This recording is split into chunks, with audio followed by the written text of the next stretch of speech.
let's start with Justin Trudeau speaking on a Zoom meeting or something in his horrible, overdramatic tones about being so excited that COVID-19 has allowed a chance for us to reset our countries, our economy, our cultures, everything. Listen. Building back better means getting support to the most vulnerable while maintaining our momentum on reaching the 2030 Agenda for Sustainable Development and the SDGs. Canada is here to listen and to help. This pandemic has provided an opportunity for a reset. This is our chance to accelerate our pre-pandemic efforts to reimagine economic systems that actually address global challenges like extreme poverty, inequality, and climate change. He is loyal to the global government, not to this country. All right. But what did he say when people began to notice this? When people began to say, hey, we don't want this great reset. We don't want any part of it, Justin Trudeau. Here's what he had to say. We're seeing a lot of people fall prey to disinformation. And if Conservative MPs and others want to start talking about conspiracy theories, well, that's their choice. I'm going to stay focused on helping Canadians get through this, on learning lessons from this pandemic, and making sure that the world we leave to our kids is even better than the world we inherited from our parents. He says it's a conspiracy theory. Conspiracy theory? That's what he says to us. Well, how can they be so hypocritical? The Great Reset has been on the cover of Time magazine, and it's a very real thing. Exhibit A, COVID-19, the Great Reset, tied the virus together with this New World Order plan called the Great Reset. Who wrote this? Klaus Schwab. Here he is here. Here's from the World Economic Forum website. Now is the time for a great reset. This was in June 2020. Have a listen to Klaus Schwab himself, how excited he is that now is the time. Now is the historical moment, the time, not only to fight the real virus, but to shape the system. There it is. There's the origin point. Klaus Schwab, the World Economic Forum. And you're going to see in a minute why it all of a sudden exploded everywhere. I'll show you that. But first, let's move on to Build Back Better. Build Back Better appeared in the slogans and catchphrases of many, many, many world leaders all at the same time. Let's have a look at a montage here that was put together by the Daily Mail. So I'm not 100% sure who all these people are. This is Boris Johnson, Build Back Better in the background. I don't know who this is, but she's got Build Back Better in the background. If you recall, Joe Biden made it a slogan of his campaign, Build Back Better. Here's Canada talking about it. Here's the Organization for Economic Cooperation and Development, Building Back Better. Here's Pakistan, Prime Minister Imran Khan, Build Back Better, if you can see that at the very bottom there. But what does the Daily Mail, or what does the Sun say? The Sun says this is a bizarre new COVID conspiracy theory because Build Back Better slogans around the world, they say, spark fascist regime claims. It's a fascist regime. The World Economic Forum is an organization of the world's largest corporations. And what they do is they try to create public-private partnerships. What was one of the definitions of fascism is a merger of corporation and state. Public-private partnerships are just that, public government, private corporations, partnership, merging. That's why people fear a worldwide takeover by public-private partnerships led by the World Economic Forum and other global organizations. Here is Build Back Better, straight from the World Economic Forum in July 2020. Building Back Better. This one is an action plan for the media, entertainment, and culture industry. But there's others. Why would they need to focus on media, entertainment, and culture? Why? Because it's very important if you're trying to bring in such a terrifying regime as they are trying to bring in with the Great Reset. You need all your cultural leaders and all news media to cover for you. You need them to say, oh, it'll be a wonderful life under this Great Reset plan. We're going to build back better. It's going to be fantastic. You need that in order to sell a plan so dark as their plan is, which I will show you in a minute. All right, so the good news is people totally caught on to the Great Reset and Build Back Better very quickly. As you can see, they're already trying to go out there and run cover for it. But what have they done now in order to maybe throw people off the scent? They've introduced a third phrase. The third phrase is the future we want. Listen to this. If we do not act now, decades of development could be lost. If we do not act now, the 2030 agenda could be out of reach.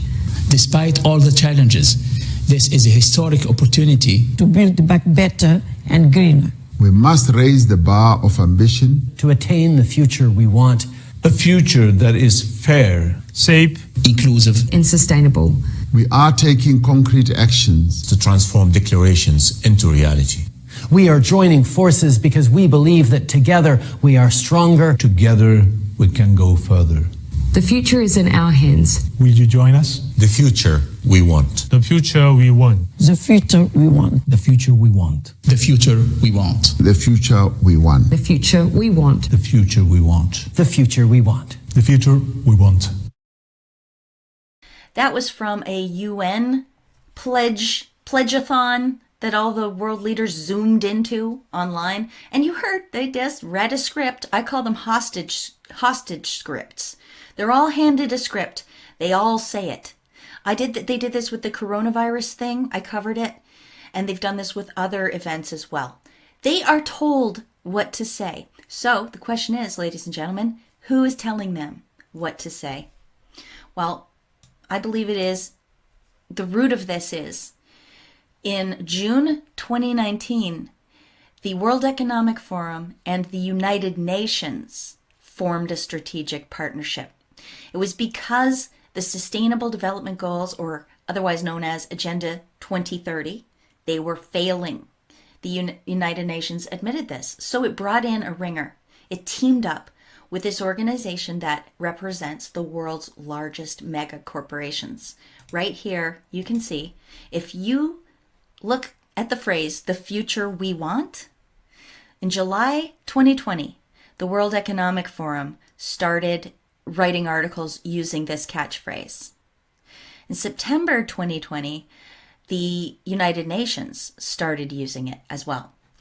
And that is probably because in June 2019, the UN and the World Economic Forum signed this Memorandum of Understanding on Strategic Partnership Framework for the 2030 Agenda. Here's what an organization called FIAN International, and they represent 400 civil society organizations and 40 international networks. For this letter that they co-wrote to denounce the strategic partnership agreement between the World Economic Forum and the UN.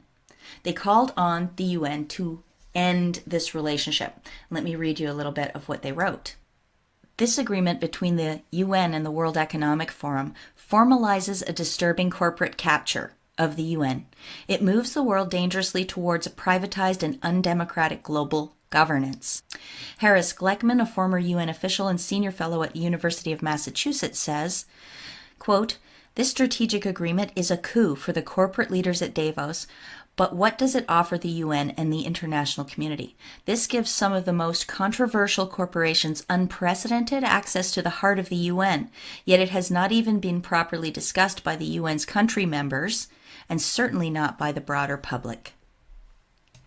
So there you go. And keep in mind, the United Nations has written, it's this giant hulking bureaucracy full of treaties that they say often are not binding on nations, but nations act as if they are. And there's all kinds of mechanisms that the United Nations can call upon to make these treaties and agreements binding through pressure campaigns, through trade interference and this sort of thing. Binding is as binding does in some senses. It is abundantly clear that a much deeper, faster, and more ambitious response is needed to unleash the social and economic transformation needed to achieve our 2030 goals.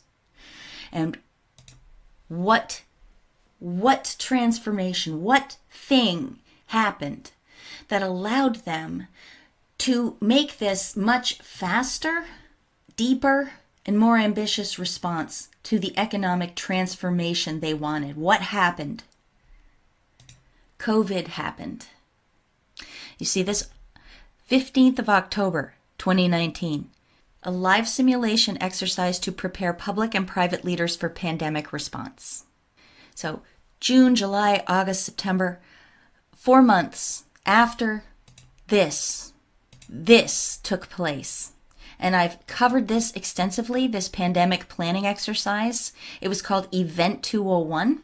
I covered it in this video, Global Public Health Mafia, showing you that Anthony Fauci was actually on the board of this organization, and many other characters overlap between the World Economic Foundation, the World Health Organization, all kinds of things. You'd have to go watch it.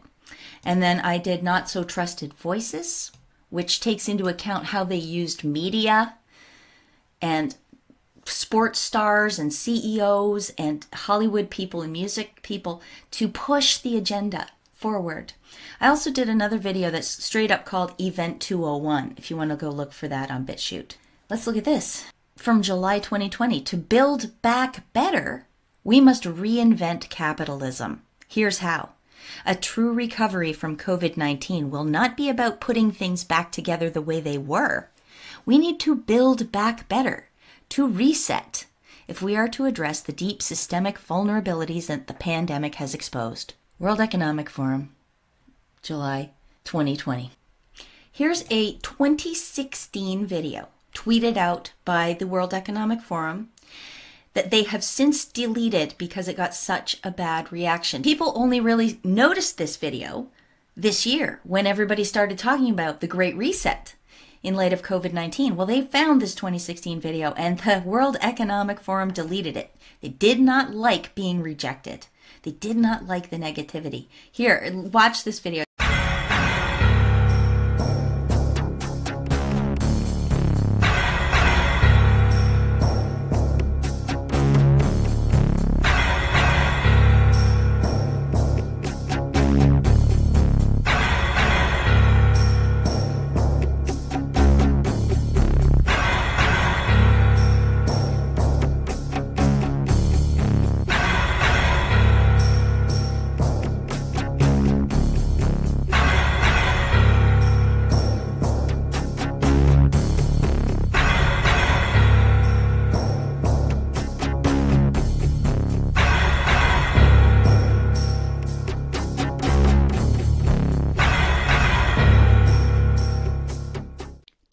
I changed the music.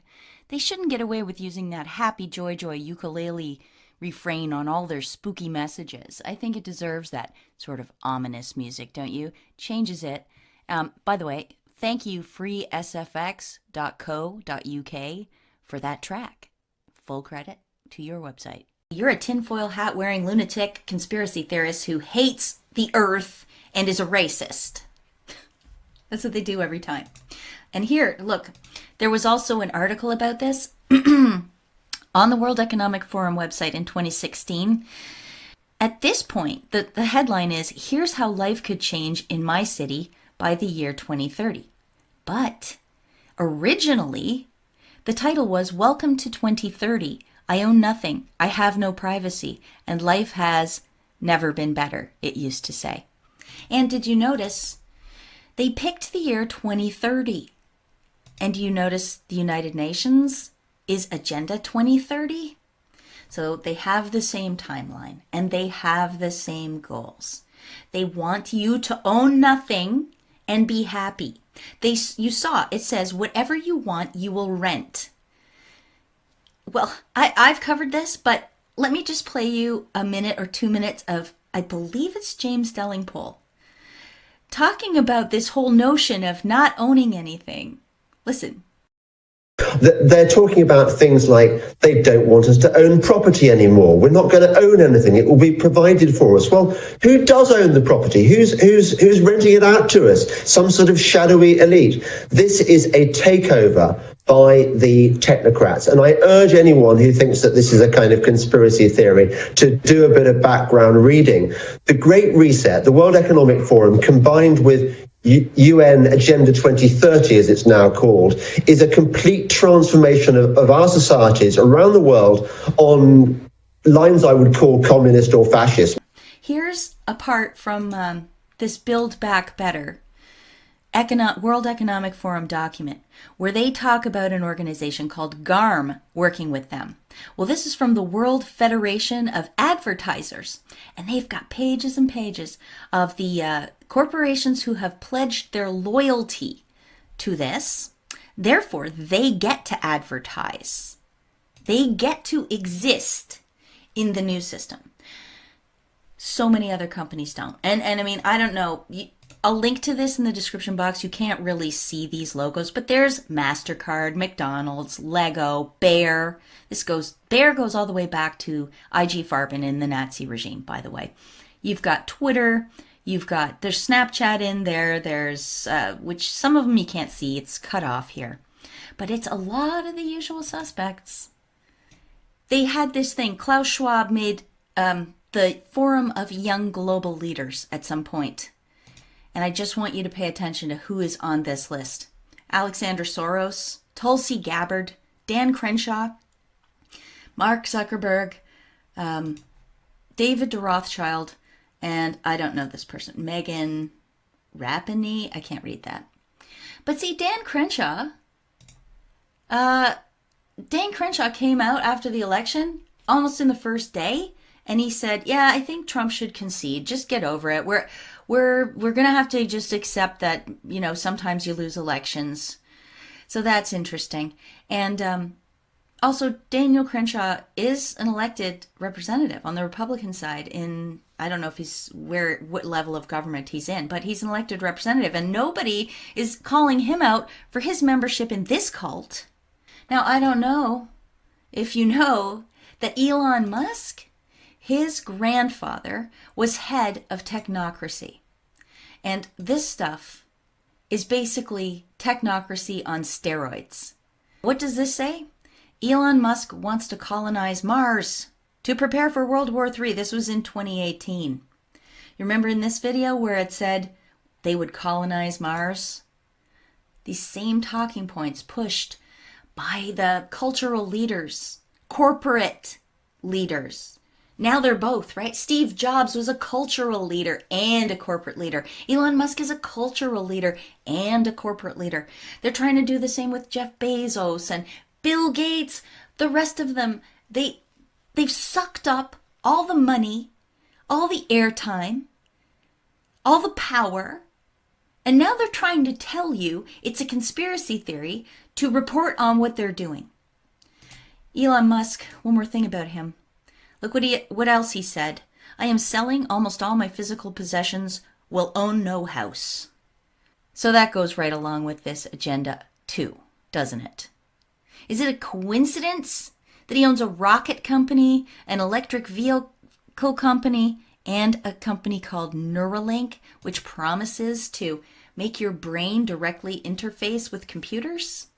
Here is Klaus Schwab of the World Economic Forum, and this is by far not the only time he's said this. He says this over and over and over. This is his dream. This is the fourth industrial revolution that he's talking about right here. Listen, just a few seconds. It's at the end what the fourth industrial revolution will lead to is a fusion of our physical, our digital, and our biological identities. How scary is that? And he has said it dozens and dozens of times. He's got it all through his book, The Fourth Industrial Revolution. That's what it's all about. For a little levity right now, I'm going to give you a 20-second video that I made, because when I see Klaus Schwab and I hear him talk, I think of only one character, and it's this one. It's at the end what the fourth industrial revolution will lead to is a fusion of our physical, our digital, and our biological identities. Fun. I just have to blow off steam sometimes and make those so that I can mock him, because I don't think he likes being mocked, honestly. Anyway, here's the scariest part of all. Here's where we get real. This is from Scientific American, so this is a serious publication. From June 23rd, 2016. Credit the World Economic Forum. This was a feature funded by the World Economic Forum and inserted into Scientific American, and it was their top 10 innovations and technologies. You see this article right here. The Internet of Things goes nano. Nano. Well, I followed the chain on that. Thanks to someone on Twitter, by the way, for alerting me to this PowerPoint presentation. Okay, this is real, okay? And this is what is being talked about here. The Internet of Nano Things and Bio-Nano Things. They have this idea. The Bio-Cyber Interface and Electronic Tattoo. Integrated circuit with wireless interface tattooed on the skin. It senses biochemical information from the cells on the epidermis, in sweat glands, or the nervous terminations, nerve endings. It's small, it gets put on your skin, and it can communicate with the environment around you. I remind you that there's an invisible quantum dot tattoo being developed. This is from December 2019. Who paid for it? The Bill and Melinda Gates Foundation funded the research. And it says down here, it's possible someday that this invisible approach could create new possibilities for data storage, biosensing, and vaccine applications that could blah, blah, blah. They put a nice spin on it, of course. So that's very close to that, wouldn't you say? And that is not a fantasy. But it gets worse. They say right now, the way of communication we have through the smart grid is smartphones, tablets, and personal computers, and wearable devices like smart watches, smart rings. Oh, they have smart belts, I guess. I didn't even know about that. Virtual assistants like Amazon Echo, Alexa, Apple HomePod, Siri, and that. So they show the guy in his house with everything communicating together. But they say, this is not practical. The devices are bulky and usually battery powered. They're not compatible amongst each other. It's not natural. You have limited voice control. You require more than one step to complete each action, and they have limited functionality, restricted to a few home control actions. It's limited email, conversation, a few fitness things, a few medical things, medical data. So the future vision, they say, is to have pervasive and non-invasive devices everywhere, indoors, outdoors, outside and inside the persons, not perceptible to the user naked eye.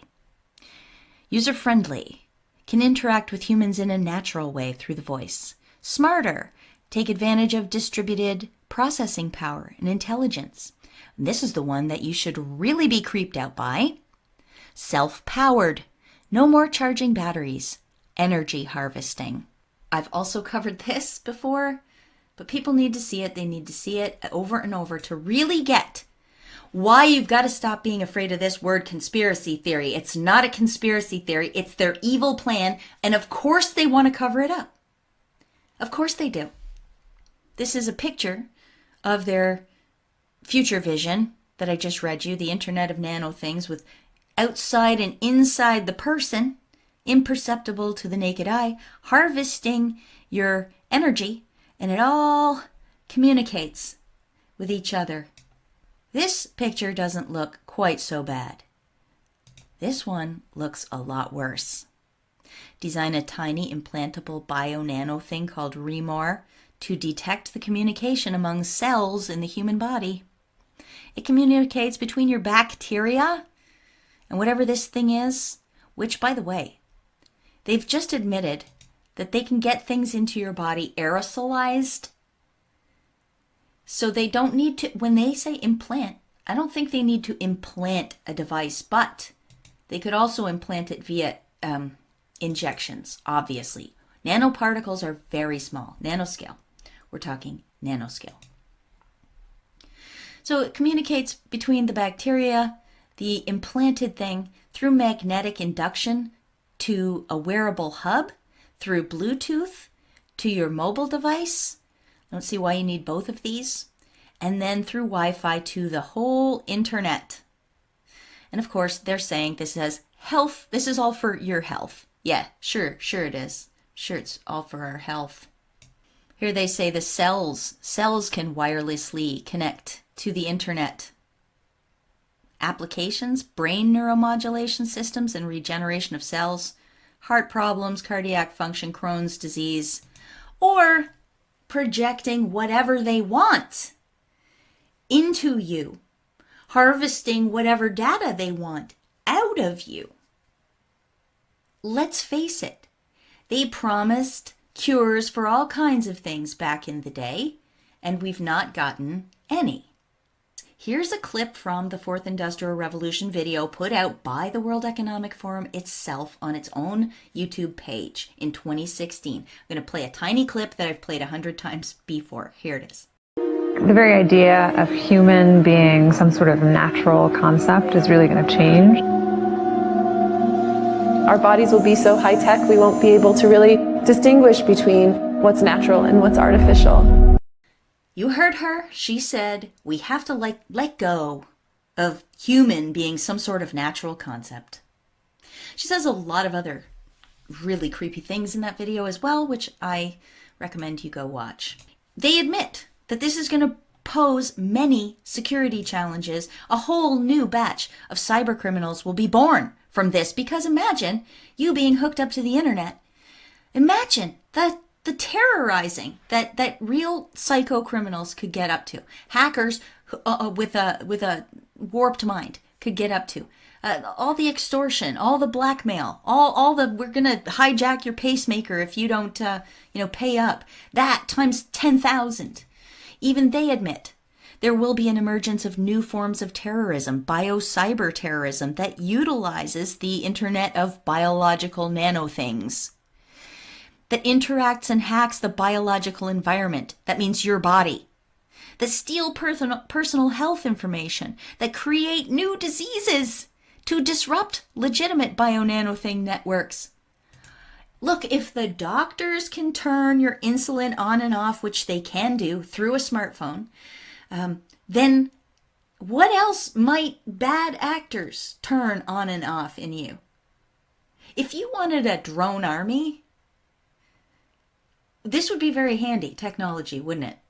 And when you think about what the Great Reset is and what we're seeing out there right now in the COVID-19 response, with the lockdown, people losing jobs, businesses closing, supply chains being frozen, non-essential items being walled off, having to cover our faces, having to stay away from each other, being separated by plexiglass, the Fourth Industrial Revolution will affect the very essence of our human experience. As he already said, it's going to lead to is a fusion of our physical, our digital, and our biological identities. Right. Cyborgs who will live in a matrix of virtual reality, because, don't forget, we will own nothing and we will be happy. We'll all eat hornworms. They call them micro livestock. And if this all makes you so miserable, well, you can just retreat into this fake reality that they're building with their internet of bio-nano things. All right, well, this is getting long, but I do want to give you a little bit of hope and maybe some laughs. I think Klaus Schwab looks like Blofeld meeting Dr. Strangelove. I've already shown you my Schwab at the Hut clip, but here it is again. What the fourth industrial revolution will lead to is a fusion of our physical, our digital, and our biological identities. And, I got a reward from the World Economic Forum for my constant pursuit of their agenda and for my mockery when possible. They blocked me. This great, big, powerful, probably the world's most powerful organization has such a thin skin, has no ability to stand up to scrutiny at all from some 50-year-old woman sitting in her spare bedroom in Canada, that they blocked me. That's crazy. That's crazy. It's funny. And here's some more hope. In their own document about building back the media better, they explain why they need to. They said they're challenged for many reasons. At a global level, people still trust each other more than governments and institutions. COVID-19 is accelerating this shift away from business and closer to other people. Winning. Totally winning. That is such a big win. So be happy. And it's true. I mean, they see the terrible reaction to everything they put out. Look at this. It's got almost 700,000 views, 25,000 thumbs down, only 4.5 thousand thumbs up. And go look at their videos. Same thing happens every time. Nobody likes these people. Nobody wants what they're selling. Except, of course, the mega corporations. And because the mega corporations and oligarchs want it, and they own all the media, big tech and social media, and have at their disposal hundreds of thousands of sock puppet accounts and very young people who don't get it, they go out there and they make it look like everybody's like, yeah, great reset, yeah, hook my brain up to the internet, boy, bring on those hornworms, I can't wait to own nothing and call you every time I want a frying pan. Nobody wants this, obviously. But the trouble is, so many people don't even know about it. They don't even know about it. So that's the purpose of this video. Get this news out to people. It is not a conspiracy theory. The fact they're coming out and saying that it is tells me one thing. It tells me that this news is breaking through to the mainstream. It's cracking through. And there's just no way they can defend it. It's terrible stuff. And here's something else hopeful. In that article about I have no privacy, I own nothing, and life's great or whatever, this is a very interesting paragraph inside of it. It says, my biggest concern is all the people who do not live in our city. Those we lost on the way. Those who decided that it became too much, all this technology. Those who felt obsolete and useless when robots and AI took over big parts of our jobs. Those who got upset with the political system and turned against it. They live different kind of lives outside of the city. Some have formed little self-supplying communities. Others just stayed in the empty and abandoned houses in small 19th century villages. That is hopeful, because that is what we will do.